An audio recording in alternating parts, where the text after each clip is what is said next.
Morning. A time of crisis has a way of making a person thankful for what they previously were taking for granted. Is that a fitting sentence? I don't know where everyone in their emotions are this morning, where everyone is in their disposition this morning, but I do know this, that all situations in life eventually come and eventually go. And there is nothing that is not true about with regard to our physical living. What now is not what will be later. And there are a lot of passages that show things like that. Especially in the book of Ecclesiastes, we can see that that's true. That's not where we're going this morning, though. We're going to the book of Psalms. So if you'd like to turn with me there to Psalms chapter 13, the 13th Psalm. And we'll hear an honest complaint of a man who has grown cynical in life. The honest complaint of a man who seems to have endless crises in his life, at least from his perspective at this time, and what he did to handle that. We're going to read where King David asks the question, "How long, O Lord, will you forget me forever?" Good question. Maybe one that we can sometimes relate to.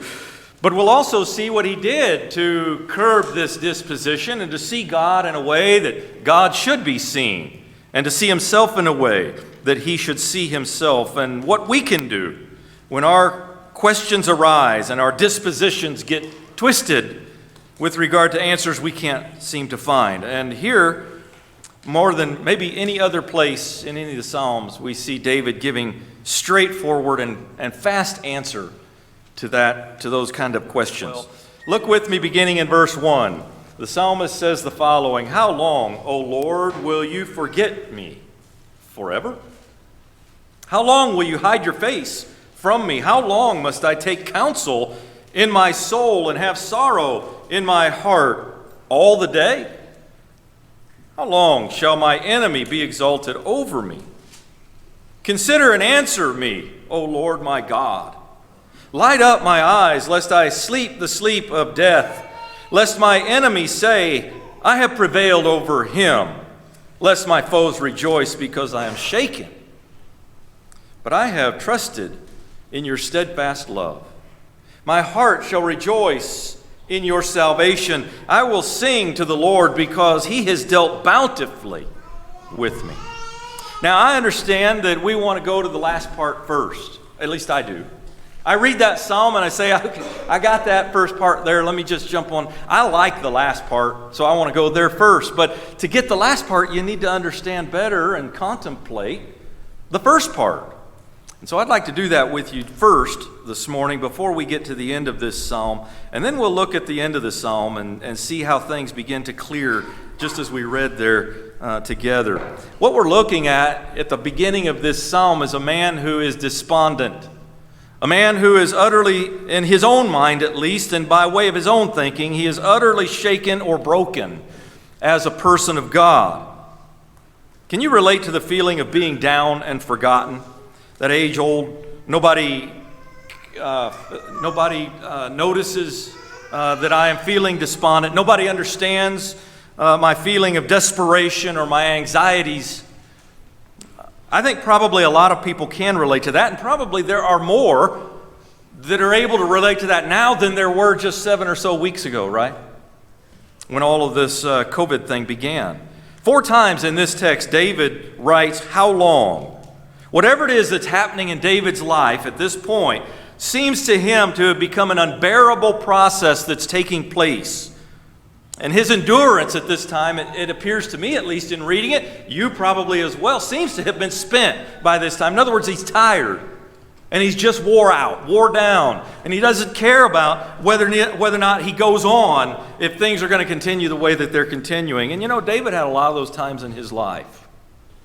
I want you to think about some of his history. Maybe this is during the time that Saul is seeking to kill him. And here is David hiding out and living in caves. Literally living in caves. Or maybe it's after his sin with Bathsheba. And the whole world, the whole nation, it seems, has turned against him.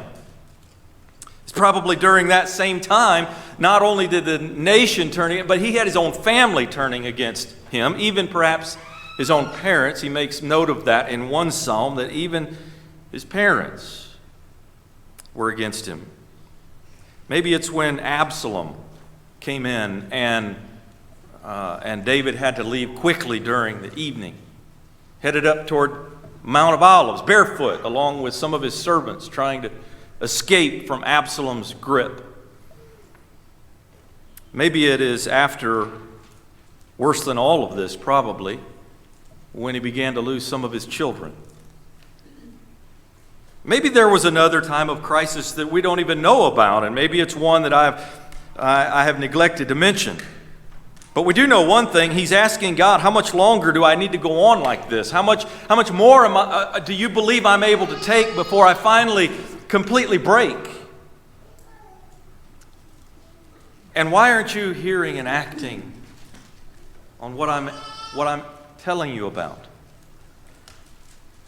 David, if we look there in the text, contemplates 3 points while trying to find an answer to these kinds of thoughts and questions. The first, you notice he says, how long, O Lord, will you forget me forever? Have you completely forgotten me? The second thing that you notice he says in this first of this text is, why don't you care about me anymore? I mean, what does it mean when he says, how long will you hide your face from me? It is an expression of abandonment from David toward God. He says he'd take care of me. David even wrote Psalms about how God, what is Psalms 23? The Lord is my shepherd.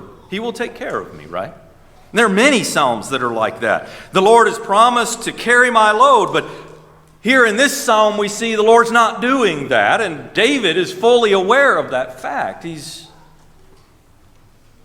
distraught over this fact. I would say to you, ladies and gentlemen, before we take the next step that comes after we say to ourselves, God said he'd carry my load. God said he would help me out, but I'm receiving nothing from God. Before we take the step that follows that, we might stop for a moment and think, what is the alternative to not following God? I mean, the alternative is to follow another entity who tells us one thing and then gives us something else utterly different from what he tells us.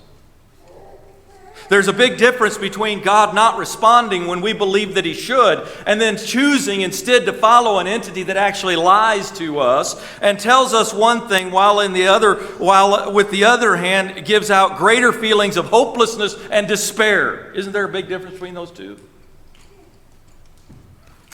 Then we notice that David concludes, well, I'm going to have to work things out for myself then.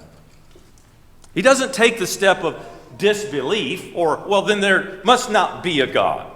That's a ridiculous conclusion to the fact that God's not doing what I want him to do. But it's not a ridiculous conclusion to say, if God's not doing what I want him to do, then I'll do what I need to do, right? I mean, after all, the Bible does tell us, right, that I'm going to have to, if I'm going to work things out, I'm going to have to do it for myself, right?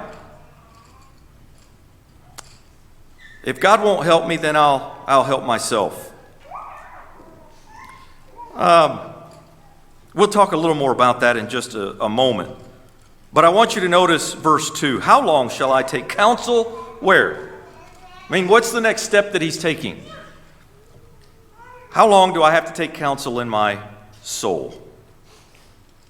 The Hebrew word for counsel here indicates devising of an action that one can come up with. In other words, I'm going to fix something for myself. I'm taking counsel with myself in order to solve a problem. David's no longer asking questions. He's no longer begging for God's help. Now he's simply making plans of how to handle things on his own. If God's not going to do it, then I will do it. So God helps those who helps themselves, right? And I mean, the Bible says God helps those who helps themselves. And then one thing I would ask you, if you're thinking, yeah. is maybe you could look for that a little bit more because you haven't found it yet. I know you haven't found it yet because the Bible never actually does say that, but it does say over and over again that we lean on God, we trust in God, and we lean less on self, and we trust less in self. And we see that in a lot of places in Scripture, and I have some there noted for you as well on the projector. What happens when we try to work things out on our own? I mean, without the assistance and advice and direction from God, what happens when we do that? Most of us that are here this morning, I know there's exceptions to that rule. Most of us are older. We understand, we have kind of a grip on maybe what happens in those times where we have done that, right? We have sorrow in our heart daily. That's what David says. I have sorrow in my heart daily. Because that's a byproduct, you see, of ignoring God. That's a byproduct of saying, well, if God's not going to do what I want God to do, then I'm going to do for myself what I want done. And the byproduct of that David is showing us is that one leans on their own understanding. They have daily sorrow, and they counsel their own self. In other words, they're alone in their counsel. And may the Lord, ladies and gentlemen and brothers and sisters, give us the mind and the heart to leave our burdens with Him and let Him work out the details before we choose to act for ourselves. Then I want you to notice, as we're briefly running through the first part of this psalm, down at the last of verse 2, how long will my enemy be exalted over me? How long will my enemy be exalted? How long will you let this injustice go on? Is what David is asking God. I almost see it in my head of the times where I have asked, I have said, this isn't fair, Lord. I mean, what's happening right now isn't fair. Just consider, do any of these responses to the difficulties of life resonate with you? Have you ever thought, God has forgotten me? I mean, it's gone on long enough that this is my conclusion, that God isn't thinking about me. Or maybe that God doesn't care about me anymore. Or I'm just going to have to work things out on my own. Or I resent this trial. It's not right that those who are doing evil, especially if they do evil against you personally, right? That's what David talks about in the Psalm. But just in general, we could even say that those who are doing evil are receiving what looks to be to me good things, but those who do, and one's own self in particular, who's trying to do good, well, that person, it seems to me, I'm receiving more evil than good. It doesn't seem fair. It doesn't seem right or just. And it seems to me that that's where David is. And I'll just have you participate a little bit this morning for our own benefit today. If you have ever suffered, you've ever felt the way that David expresses within those first two verses, raise your hand. Now, just hold your hand up a second if that's true for you. Okay? Now, if you haven't ever done that, don't raise your hand. Don't lie. But if you've ever felt the way you see David feeling, raise your hand. Now, to hold it up a second. And I want everybody that feels that's here this morning, turn around and look at each other. Just look at each other. Okay, so what I'm looking at is there's like, okay, you put them down. There's like 2 or 3 people that are younger. They don't know what we're talking about. Okay? That's okay. They will one day. But those of us who are older, did you notice that I think every one of us had our hand up? You know what that says to us, brothers and sisters? That when we get to thinking about our problems in life and how things are difficult and how God's not hearing, God's not answering, God's not acting, I'm going to do things for myself, all those things that we looked at in the first 2 verses, when we get to thinking that way about things, we are off course when we say to ourselves, nobody else understands this thing. I mean, just here in our little assembly this morning, everybody raised their hand.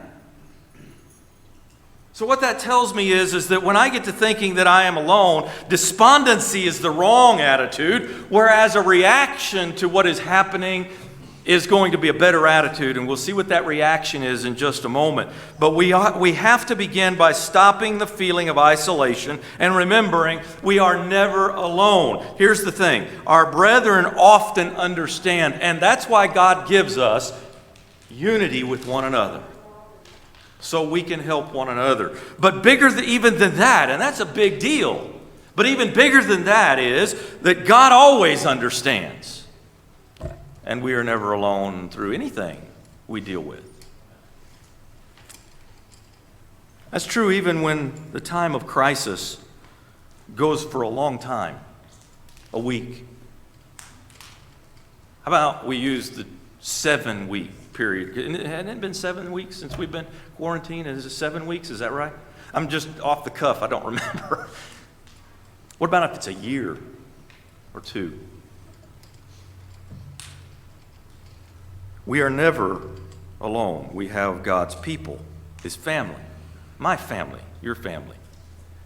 And we have God, the Father Himself.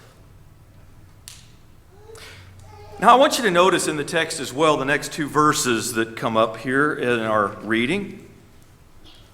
Complaining to God is not the end process of dealing with crises. I think about that. I actually have to think about that when I complain to God. That my complaint is not the stopping point. Okay, now God knows. God already knew. I'm not telling Him anything He doesn't know about how I feel in the process that I'm going through, in the problems that I'm dealing with. God already knows those things. I'm not telling Him those things for His benefit. I'm telling Him those things for my benefit. David spends 2 more verses complaining, or he spends the 2 previous verses complaining about his burden. But that doesn't fix his problem, does it? Notice that in the text. So we notice the next 2 verses where he's admitting his dependence upon God.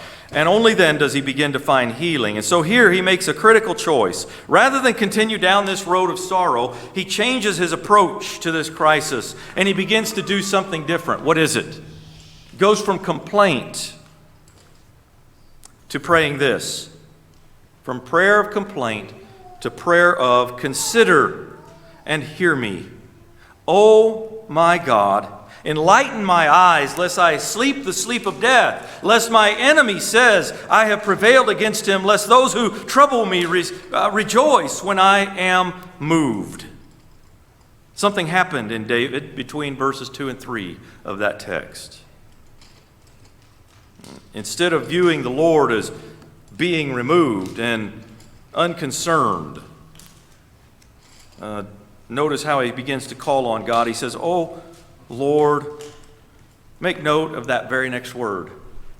My God. My God. It's not just somebody else's. He's not somebody else's God. He's mine. I still have that personal connection where I'm not alone.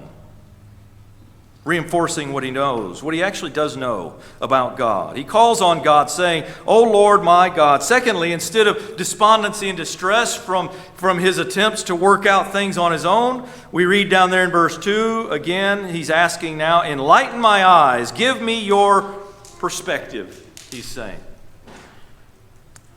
And brethren, when we fail to do that, our trials and our crisis in life will never make sense to us.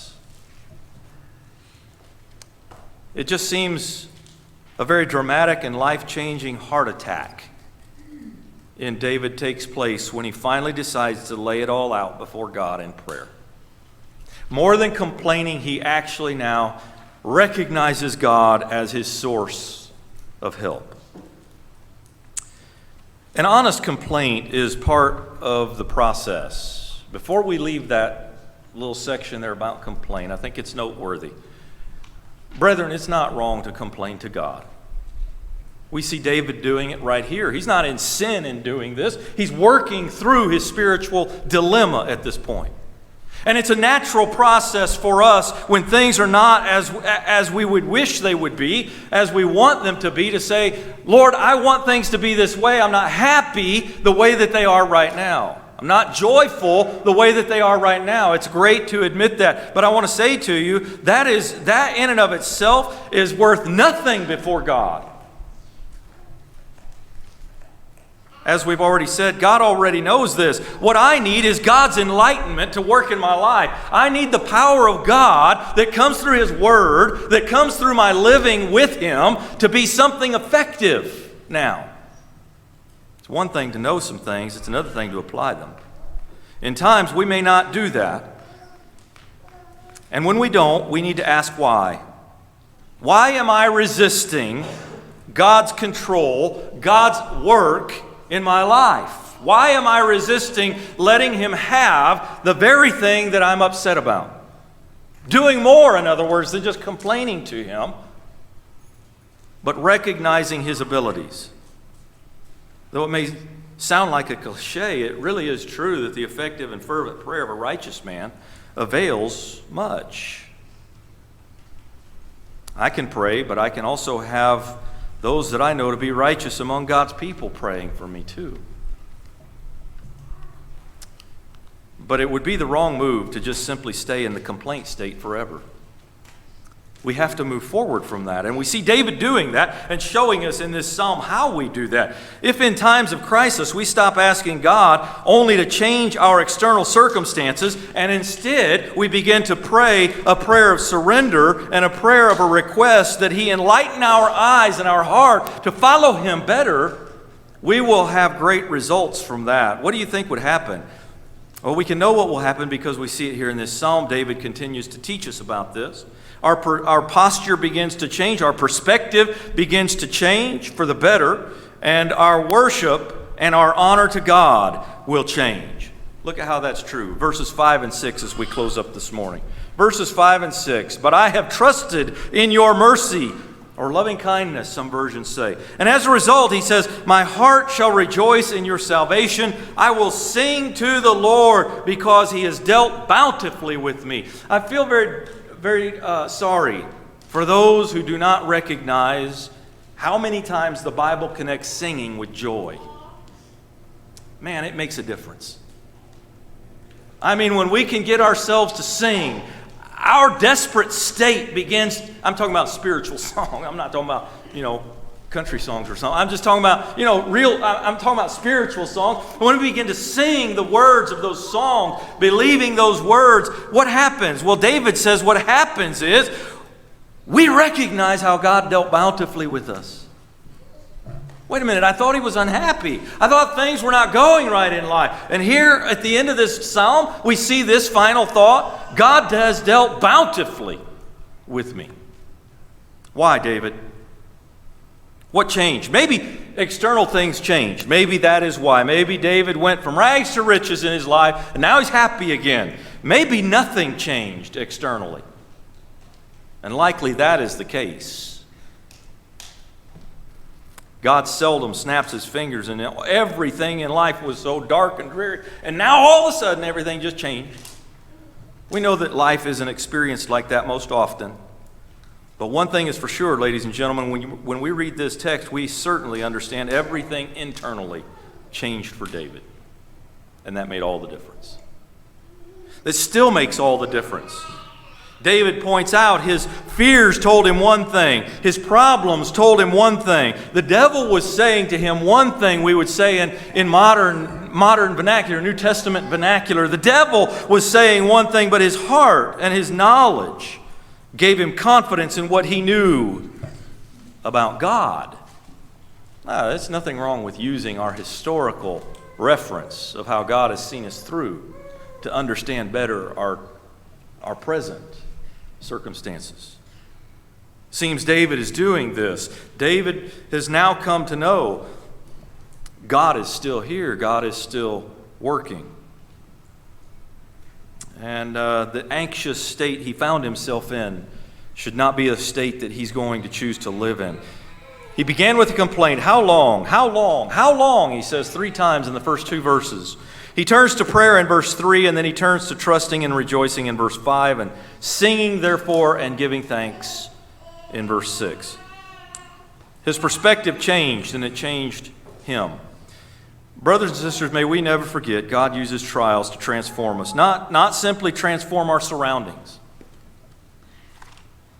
For all of us during this pandemic, Our trials have been shared, and that's a good thing. In fact, when we can do that, it's the best thing. There are frequently, however, trials in all of our lives that differ as well. During those times, we remember we're never alone when we are unified with God and with God's people.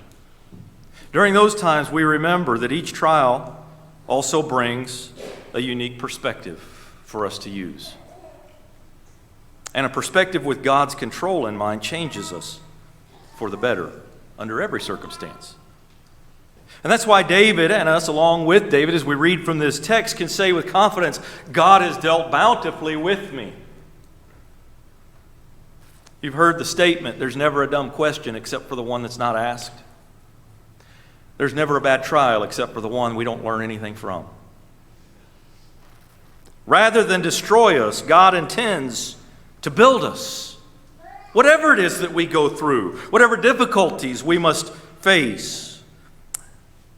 And the difference between our destruction or our blessings is whether we will trust in God's ultimate knowledge, control, and perspective on the situation or our own limitations. We've not learned the very most basic and essential lessons God has for us in any given trial until we can come out of that trial with the absolute understanding God has dealt bountifully with me. The Apostle Paul teaches that very same thing. And I'll just have you note that very briefly in 2 Corinthians chapter 12, where he is complaining to the Lord about his, what we understand to be his thorn in the flesh. That's what he labels it. That's what he titles it. And the response to that is, my grace is sufficient for you from Jesus. And he says, for my power is made perfect in weakness.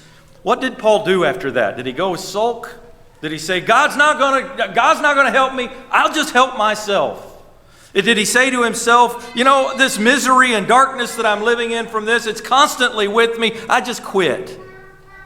God really doesn't care. God's not going to listen. What does he say? Therefore, I will boast all the more gladly about my weakness, so that Christ's power may rest on me. He goes on to say at the end of that text, for when I am weak, then I am made strong. It is the platform upon which God does some pretty spectacular work. He certainly gives us greater endurance with those kinds of attitudes, doesn't he? We can make it through anything because when I am weak, then we are made strong. Then I am made strong through Christ. If you can relate to the first of this great psalm, I really encourage you, go back. We spent a lot of quick time talking about that this morning. But you can go back and you can read it again for yourself. And you can spend time thinking more soberly, in other words, more personally, about the kind of points that we've made throughout this text. And I encourage you to get more acquainted with the rest of it, not just the first of it that we all can relate to.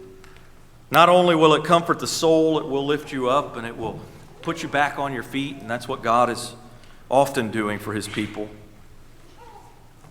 Ladies and gentlemen, we don't serve a God who can change us. We serve a God who does change us. How can we rejoice in the mercy and the loving kindness and the joy of salvation and the good way in which God deals with us if we are not reminded, even every so often, of what life looks like without him and recall those days where we came from? I mean, those things help us, don't they? Every trial, every temptation, endured and overcome, helps a person of God to be stronger next time around. How amazing is the power and the control of the great I Am at work in his family. And how wonderful the privilege of serving and being one with him we get to enjoy as God's people, and what joy and confidence that gives us that only comes through him. I tell you, the Christian life, it's the good life, isn't it? It's not the worry-free life. It's not the pain-free life. It's the good life. It's the better life. Well, if you find you need to respond to God's call today, there are some points of contact here. If you're not with us in the assembly this morning, and if you need to give a call or write a message to by one of these things, then you'll do that. Please do that. Pick up the phone. Pick up the computer keyboard or the phone, whatever it is, and contact us in one of these ways. We'd be more than happy to help you in study, further thoughts on this or other spiritual topics that you may require and have need of, and we're here for you with regard to that. If it is, though, that you're in the assembly this morning and you need to respond to God's call today, listen, don't stay in that state where David was at the beginning of this psalm. And don't just stay in the second part of that psalm, verses 3 and 4, but do what we read in verses 5 and 6. Have the outcome that we see David was able to have and us by his teaching. If you're ready to respond to God's call this morning, you need to study further, you need help in any other way, we'd be glad to help you in any way we can. If you'll come while together we stand and as we sing.